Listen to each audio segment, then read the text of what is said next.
Hello Internet, it's Daniel with Driving and Dragons. Today, I just want to come by and take a couple of minutes to talk to you about designing realistic spaces to help immersion in your games. See you on the other side.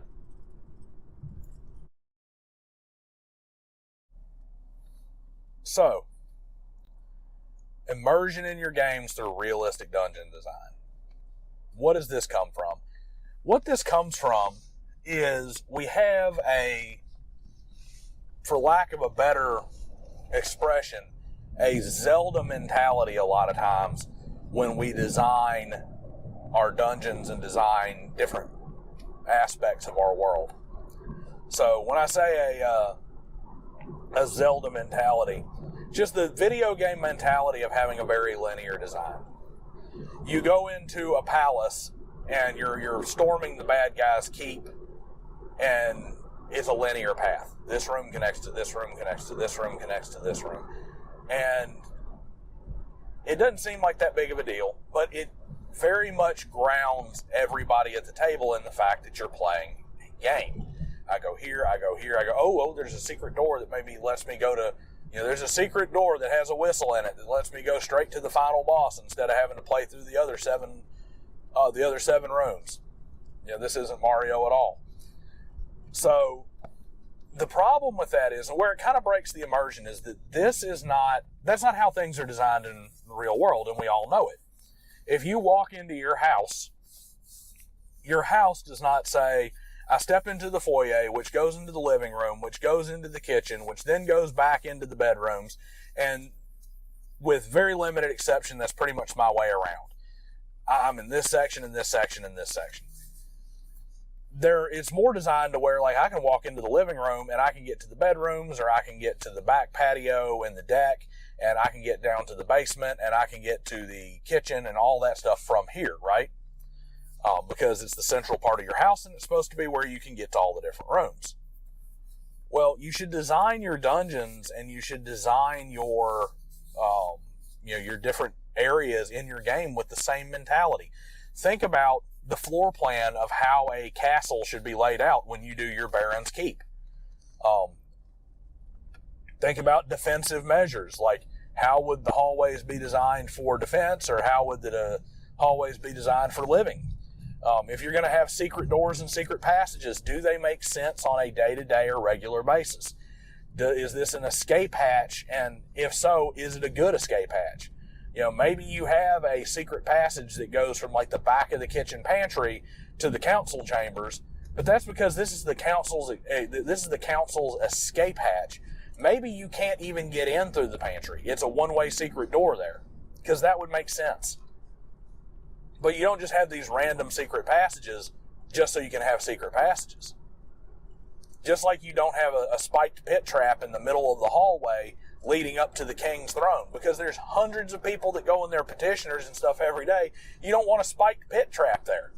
Doesn't make any sense, except for I'm playing a video game and I'm running up to the throne room where I'm going to fight the big baddie and the hall's trapped. That just doesn't make sense, so don't do it, because all it does is take you out of we're the characters in a story into we're characters in a video game, and it breaks that immersion.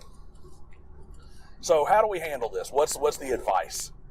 The advice is to stop thinking about dungeon design from a player perspective, and think about it from either an NPC perspective or a general perspective of what's natural. So if the goblins have come to a cave complex, I'm going to want to design that dungeon thinking about what do cave complexes look like.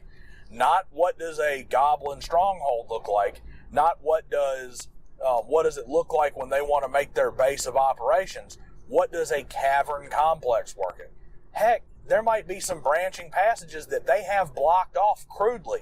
And why do they have them blocked off? Because, wait a minute, this just leads to a precipice that drops into God knows where 2 miles deep in the earth.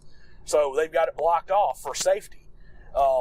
This passage leads to all kinds of places that collapse and run down. So maybe they've got it barred off, and it says a crude sign says go here, fall ceiling, or something like that. But you design it based on, hey, what does a cave complex work like? How did these caves get here? Was this water erosion from a old river? How did the river flow?